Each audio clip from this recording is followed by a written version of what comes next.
archivist here at the BBC, and over the last year or so, I've unearthed a collection of interviews with some of the biggest names in music from the last 4 decades, some of which have never been heard in full until now.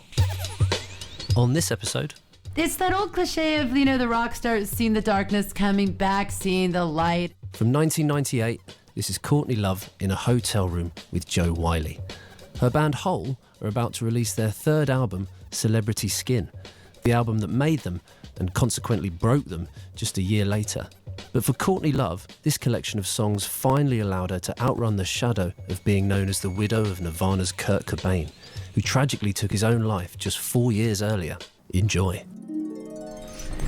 So how long are you here for? A week, aren't we? Mm-hmm. Right.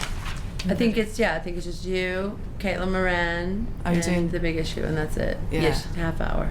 Yeah, and we'll see how nice. it goes. Yeah. I actually booked you onto The Word. I used to book the bands on The Word, and Hole came on The Word a long time ago. I don't know if you remember that. I remember that night. What was it? What happened? Where? No, I know. So many. Sean Ryder was on the show. Oh yeah. And, Okay, I remember. Did he do the rainbow theme or something? He was No, he was completely out. he was out of his mind. Yeah. I remember that. Yeah. No, it was a good show. It was a really good show to work on. It was a bit mad, to say the least. So how long did you do that for? I did it for 2 years, so it was a good time. Okay. It's Radio 1, the Lunchtime Social, and this feels so bizarre talking to this microphone and pretending I'm on the radio. But anyway, I'm in a hotel room with Hole at the moment to talk about the new album, which is Celebrity Skin. We're going to play you the single at the end of this interview. But first of all, if I can say hello to everybody first of all. You have to shout because I've only got one microphone, so... Hello. Hello. Thank you for giving us some time to do the interview. If you could describe this album in terms of, just to start off with, give us some kind of an idea. If it was an animal, what animal would it be? You're being quite abstract today, darling. Sorry, I thought I'd start off like this and then go into the boring questions afterwards. Animal. Yeah, like a zoo or something, a menagerie. We did do, since this is a very Californian-themed record, in true California tradition, there's 12 songs, and me and Melissa sat down and gave each song a sign. A sign of the zodiac. Celebrity Skin is the Aries. It's the first. It's the big horn of fire demanding your attention. Demanding your attention, little baby, right? Child. Then we put, of course, the signs in order, but that didn't quite work. So each, that's a shame. But everything had criteria to qualify, like what month it was written. Yeah. Because there's many months to choose from because it took so long to write the album, and things like that, and the spirit and intent of each song. Which one's the Cancer one? Oh, Reasons to Be Beautiful. Right. Because okay. Are you Cancer? I am. Yeah. Oh, well, me too. I was just trying to think how to relate to it. That's the one I gave. That's my one, and then hers is the Pisces, and hers is Use Once and Destroy. So right. Of course, we gave ourselves the watery, dense, pathetic, insane, emotionally moody yeah. ones. Yeah. Okay. Right. So if I was to say what's its personality like, it'd be very difficult to describe it because it's so many different facets to it. I suppose. Yeah, the album. It's kind of got a bit of a weird, almost thematic Diamond Dogs thing going on. It also has a really Hotel California on Fire thing about it as well. So as far as it having a personality, it's fairly schizoid sort of. Yeah, it's a cabaret really in some ways, but with lots of things that are very deep and true. Yeah. On it, so it mixes up. Yeah. The sort of abstract, pretentious with the really naked and raw. Yeah. What kind of reception has it had? Have you had reviews in America so far? It's not out yet, so no. Well, yeah, we did. We got a 9 out of 10 in Spin, and I was really mad about it. And I was figuring all the reasons we got one point removed because I found out Odelay got a 10. The only thing that ever got a 10 was Beck's Odelay. So I was like, so okay, what could the deduction? Conclusion? Everything from lifestyle to yoga to weight loss to whether not being Jewish, to everything, to cred points removed because our management discovered Rush, but then I had to get mitigating factors because our management discovered Per Ubu. is this too much for your listeners? I don't know. No, it's are fine. we allowed? Are we supposed to be talking about Boyzone? I don't know. No, that's fine. Please Get a don't. little sophisticated. I've done for my enough own. about Boyzone. Yeah. So did you work it out? Did you speak to the journalist in question? Yes, and I find did. out? He said I called him. I did call him. Thank you for asking. And on vacation, in fact, and I found him Very early in the morning. yesterday. And I said, why did we get a 9 when you know it's a 10? And he said, I was protecting you. And I said, why? And he said, if I gave you a 10, everyone would think we were sleeping together. So I was like, yeah, that's really great. Thanks a lot. So that was it. And I think we've had really great, it's a great record. The response is It's amazing. It's amazing, and we're really grateful because in America, at least, if you're born a serf, you can die a king. So we like that about our country, and hard work is what gets you there. Yeah. This is what is so sort of good about being American and not living so obviously within a classist system. And details, discipline, and meticulous craftsmanship and womanship recognized. went into this record. It gets recognized universally. But I think that we're allowed breathing space more. I think in Britain, bands tend to be pushed back into the studio very quickly. So are you wary of what the reception will be like here, or No, can you not imagine? at all. It's a magnificent record, and But do you not think that an awful lot of journalists, I mean, people that I've read that have reviewed Hole in the past or talked about Courtney Love, have this kind of fixed image of what you are and what you're about, and so when they hear this album, they'll be like, "Oh, I want it to be darker. I want it to be, more menacing." Or that's too bad. I mean, that changes. It's the work. It's the job of anybody who's an artist or an architect or a filmmaker or whatever. If they're going to be worth their salt, to make huge leaps and jumps and make their monuments or their art true to what they are and their heart, and that's what's compelling and makes rock less redundant. Who wants? Once you've gone on stage and bleated, your diary from when you were a schoolgirl, how can you keep doing that till you're in your 30s? some people try. Yeah. Make a real art and out of look, it. it's a bore. Yeah. I'd rather go home and just buy some Jill Sander. Are there people that you play the album to just to get their reaction that you really valued, like whether it was relatives or friends or? Cautiously, yeah. I mean, we haven't been able to play it for too many people because it's sort of very sought after, and there's a big buzz on it, and I don't want it on the internet. I played it to my daughter. I haven't played every song for my daughter because there's some that are just disturbing, but that you think she just wouldn't like. Heaven Tonight is the song that you've said that she really enjoys. she likes Awful too. Both because I it says love Awful. girls. Awful's brilliant. Well, she thought it was Awful was about her. I'm like, no, this is about royalty rate and the death of punk. It's not about you. But it What has did she girls particularly in it. think was? Oh, because the girls. Oh, thank you so much. Because she what? No, I was saying, what did she think was about her? But you said the girls bit, so. Ignore that. Just that it's to say girls like you, because it says girls so much. It she just thinks it's about her. Could we stop 1 second so Yeah, I can sure, take my yeah. antibiotic? Yeah. Could I have some water, please? Sure. I mean, just go over that bit again. So, which song is it particular that Frances likes on the album? She likes Heaven Tonight, which is actually really called the Pony Song.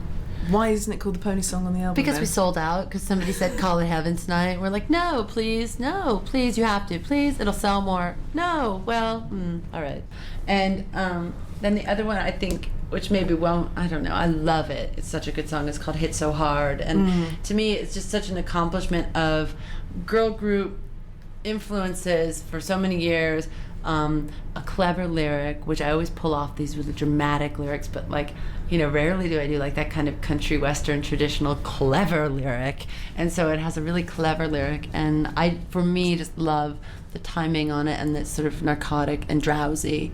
I read reports of and people. super pop. Yeah, Which I love. people were suggesting that you were condoning the violence that women used to put up with, like in the Shangri-La's, some interview that I read that has nothing to do with that song at all. No, nobody suggests that, and I would imagine it's very self-evident that one has to look at me to know that Absolutely. I probably wouldn't suggest that because I wouldn't put up with it myself. But it's about, it's supposed to have that kind of twisted double meaning. That's why we used to cover He Hit Me and it felt like a kiss. But it's also supposed to be the sex of it. If someone walks in a room, boy walks in a room and he's so magnificent, he rolls you over and you're flat on the floor. Just You're knocks just you like, out. yeah, and you see God, and then it goes into this whole other spiritual dimension But then also it's got this weird little masochistic streak, which sometimes they say I happen to have. So I'm talking to you. That? I'm talking to the press, so I must be a masochist.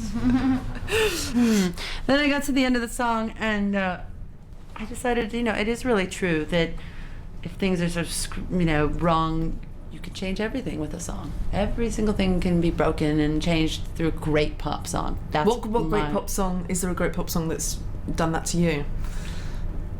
SOS. By ABBA. ABBA, sorry. It's okay. I thought it was a country song from No. SOS by ABBA. Waterloo, right. Dear Prudence. SOS is a superior song. I figured out. Do you think? Dear Prudence. You'd say that was pop? Yeah, because I'm a new waver, so I would say it was pop, I guess. Yeah, you're doing this film, aren't you? 200 Cigarettes. I did it. You've done I'm it doing already. I'm doing the Andy Kaufman movie with Jim Carrey, actually. Right. Okay, but 200 Cigarettes, that is based in the early 80s. 1981, New Year's Eve, 1981. Yeah. Was that fantastic? Oh, it was exciting great. Because it was all your music. No, I'm not heritage? that old. I'm close sorry. to being that old. No, it's okay. But no, actually it was before my time a bit, before I was out of knowing what the top 40 was. But Right. I did demand that in my scene, I have one scene and they were like, please do the soundtrack. I'm like, no, because, I act and I don't come with a soundtrack. But Yeah. I was like, I'll help you with my scenes. And they had put on the Dire Straits in my scene, in the bar scene, and I was like, no, this is wrong. I don't think so. I want Nowhere Girl. Yeah. What about early 80s music and new wave stuff? Who else did you particularly like? Because there's quite an influence on this album, I think. I think it's more in my head than, certainly the Bunnymen stuff, people say that they can't hear it, but, I saw Echo and the Bunnymen and Teardrop Explodes play so many times when I was a 15-year-old digger. This is when Julian Cope was barefoot and It's before he inspired. went nuts. Ah. No, he Yeah. was wearing a bomber jacket and boots still, sort of, and then that started to happen. Yeah. He got naked. And then he got naked. I remember when we played with him and he got naked. Did he? Yeah. I heard, this is so funny, I heard he wrote a book, and it's mostly about me. And at first I was really just like, oh no, when's it gonna end? And then I thought to myself, God, if you told me in 1983 that Julian Cope would go write a book to make money Would never about believe me. He was such a pop star and I so looked up to him, and I never thought that I would reach that pinnacle of genius. That it's kind of great that he's forced to write a book about me to make some So money. have you read the book or seen the book? Or No. did it happen? Actually, the journalist that we're doing, I didn't want to do the Telegraph at all, but she bribed me. She gave me English birth control, and she said that she would get a look at Julian's book. So that persona thing. So I was like, all right, You'll go if she for that. comes with some more of those persona sticks and the galleys Persona, of Julian, they don't work. They don't? No, they're too complicated. It seems like you have to be very diligent about the whole thing. It's a computer, but it does work, right? Well, it works if you're organised and all that kind of stuff. Anything to get away from the whole estrogen conspiracy. I really think it's a conspiracy against women. I really. But with do. the pill? No, yeah. Really? Yeah. Every time I take it, I get really passive and moo cow, and I'm then I start feeling really soft and giving in. You know what I mean? It's a total It was a conspiracy. long time ago, actually, since I went through that. No. Did this album turn out the way you thought it was going to be in the beginning? Because it is fairly super pop compared to the whole of the past. Did you want it to be like that, or is it just the way it evolved? We've always been very, very ambitious about what to do with music, and we've always pushed it as far as we can. And when you look back at who we came up with and who, everything from me at 15 with Julian Cope to the people that me and Eric started with in the Vans years and years ago, there's literally, from America anyway, in terms of people that have survived and been ambitious about it, there's the Smashing Pumpkins. I can't think of anybody else really that's gone through it. It's made each one better and is still a really, obnoxious, if you will, confident sense of leadership about, I want to write a classic rock record. And I think, when I put an ad in the paper to start Hole, I put many little punk bands, but I put Fleetwood Mac right there. I mean, it's not any news to any. If you look at the records, if you look at the lyrics, you'll see that it's a very even progression. We just need, in order to make a classic rock record, I think you need some time. You seem really positive at the moment and very much kind of in the light and very You know what I mean? As opposed to being in a very dark place where Hole were 2, 3, 4 years ago. Yeah. Do you think you'll be able to maintain that when you go out on tour? That must be quite. Well, that's a real challenge. I mean, so how are you going to do that? I'm gonna do a lot of yoga, and I'm gonna I'm gonna do a lot of my practice, which is I get up really early in the morning and I take a cold shower and I do sadhana and I. You do what? What's called sadhana? I mean, I just chant. Eric chants every morning. It's that old cliche of the rock star seeing the darkness, coming back, seeing the light, and it really feels boring. And did you ever see Sid and Nancy? Yeah. When they go to visit the reformed Iggy Pop rock star, and he's on the treadmill, and Nancy's like, "Where's the drugs?" And his manager's like, "He never did drugs."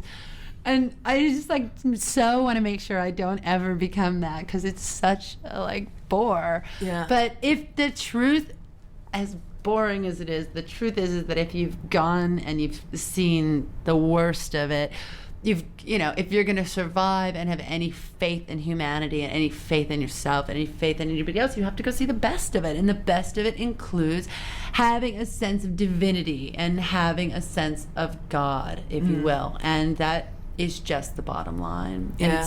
It's just what it is to be human. Yeah. We come from a culture in America where we have such Protestant puritanical roots that romance, the deep romance that I learned from watching Ian McCulloch, all that great romance that was in those lyrics, that was in that age that I saw, and all the romantic poetry that I read in our culture, and this is something that is actually really good about Britain, but sorry. No, it's I have a little problem with your whole tabloid mentality. mind. No, it's a so lot of British people you guys do gotta as well. get over it. You have no value system left if you keep going. So listen. You'll all shave your heads in the year 2000. It'll be fine. Don't worry about it. So what are we doing? So wrong? what? No. And what I'm trying to say is that rage and romance, especially in a woman, a lot of time the rage will sort of outweigh the sense of romance. And so I feel like the cartoon that one becomes when one becomes famous, which is the cost. It's just you have to be reduced into a soundbite, which will happen with this.